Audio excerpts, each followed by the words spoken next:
Olá, meus amados irmãos, graça e paz, Deus vos abençoe, vos guarde.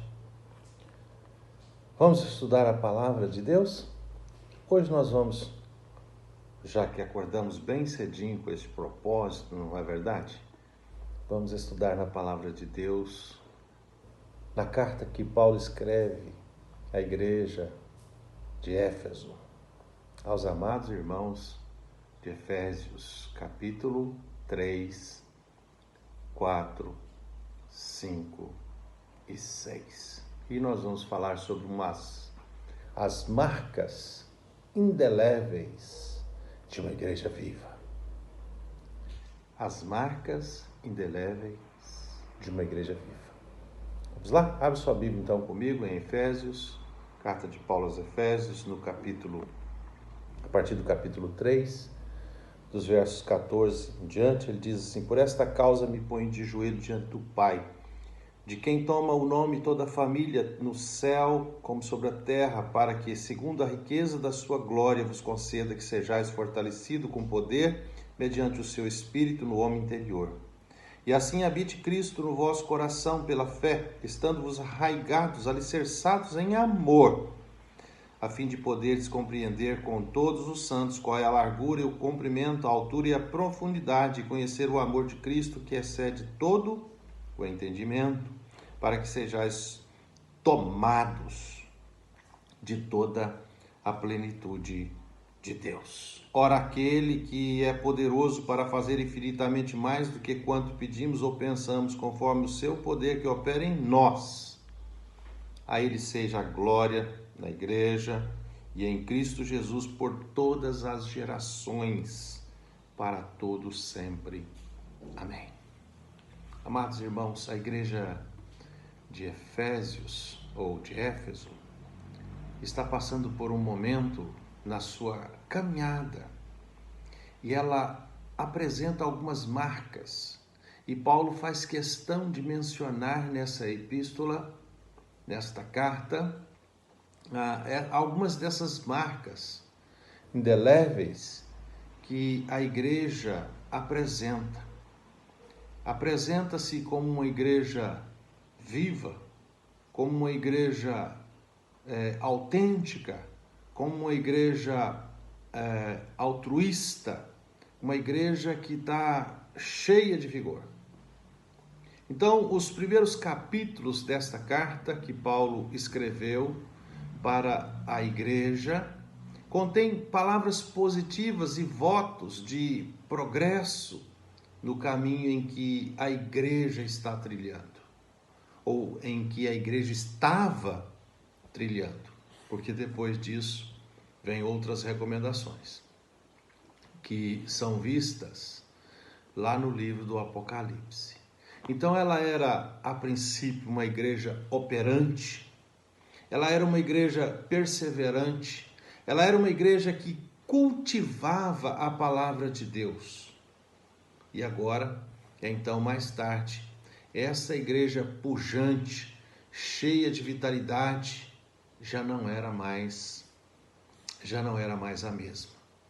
Em Apocalipse de João foi dito assim: tenho, porém, contra ti que abandonaste o primeiro amor. Lembra-te, pois, de onde caíste, arrepende-te e volte às práticas das primeiras obras. Apocalipse 2, verso 4 e verso 5. A igreja de Éfeso, então, meus amados irmãos, foi convocada pelo Senhor para dar início ao processo de vivificação. E esse convite, então, é extensivo também para toda a igreja de Cristo ainda hoje. Vamos nos despertar como igreja para nós adquirirmos marcas evidentes de uma igreja viva, de uma igreja eficaz, de uma igreja atuante, de uma igreja menos milindre possível. Então, nos capítulos 4, 5 e 6 dessa carta, Paulo apresenta as marcas que autentica uma igreja viva. A primeira marca, meus irmãos, que nós vamos encontrar nessa carta encontra-se no capítulo 4, dos versos 4, do capítulo 4, verso 1 até o verso 6. Então a primeira marca, ela fala da unidade do Espírito Santo. Essas evidências estavam ou testavam e se manifestavam através de algumas atitudes. E você, com a sua Bíblia aberta comigo no capítulo 4, nós vamos olhar para aquilo que Paulo recomenda para a igreja. No verso 1 ele diz: rogo-vos, pois eu, prisioneiro do Senhor, que andeis de modo digno da vocação em que vocês fossem chamados. Vocês foram separados, vocês foram chamados e vocês precisam manifestar o chamado de vocês através de algumas atitudes. E a primeira atitude que ele chama a atenção da igreja é paciência. Paciência motivada pelo amor. Ora, o verso 2: com toda a humildade e mansidão, com longanimidade, suportando-vos uns aos outros em amor. Então, meus amados irmãos, o que Paulo está dizendo é: os crentes no Senhor Jesus Cristo são habilitados para viver em paz, suportando uns aos outros em amor. Mas ele não para de manifestar essas marcas. No verso 3 ele diz que esta igreja tem uma outra marca. Ele fala que o esforço é para manter a unidade, esforçando-vos diligentemente por preservar a unidade do Espírito no vínculo da paz. É assim, meus irmãos, que ele diz que os crentes não ficam esperando um ambiente propício para poder desfrutar dessa unidade.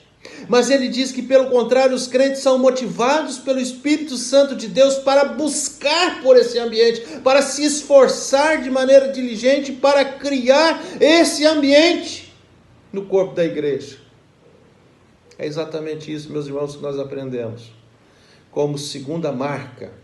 E a terceira marca, ele diz que esta igreja, ela vive em submissão total a Deus.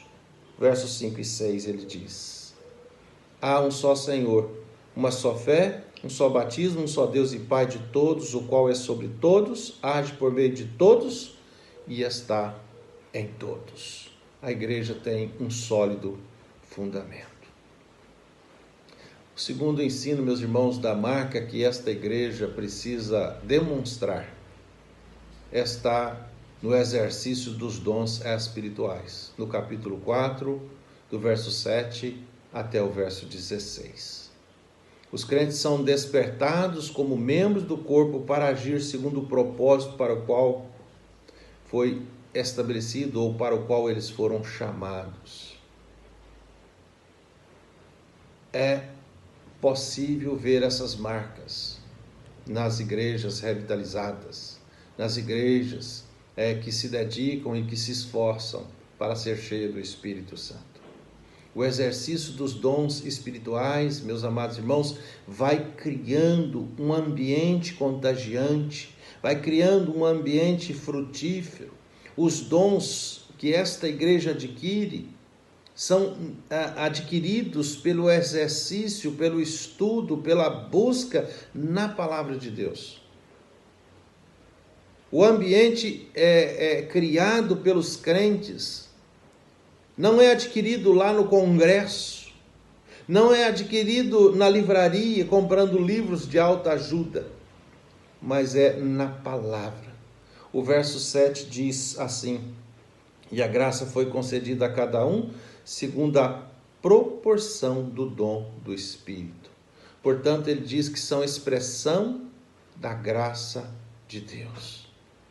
Ele continua dizendo no verso 12 e 13 assim: com vista ao aperfeiçoamento dos santos para o desempenho do seu serviço, para a edificação do corpo de Cristo, até que todos cheguemos à unidade da fé, do pleno conhecimento do Filho de Deus, à perfeita varonilidade, à medida da estatura da plenitude de Cristo.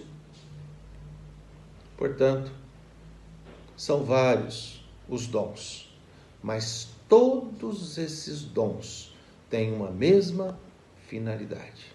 Serve para a edificação do corpo. serve para a edificação do corpo de Cristo. E deve ser exercitado em amor, versos 15 e 16. Mas seguindo a verdade em amor, cresçamos em tudo daquele que é o cabeça, Cristo.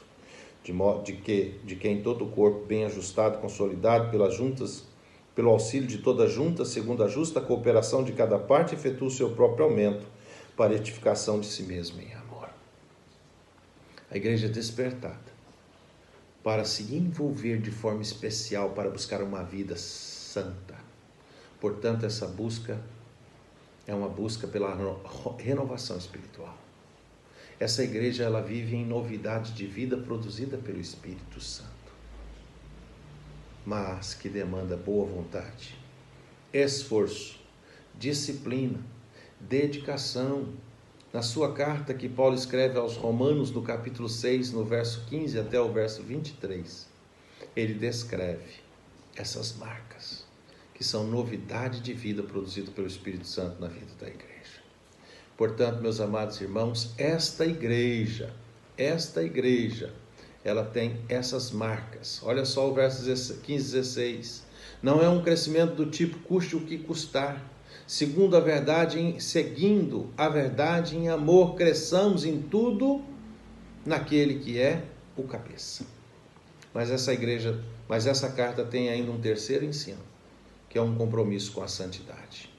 Ela é despertada pela busca da santidade, pela renovação espiritual, pela uma vida condizente com os mandamentos do Senhor.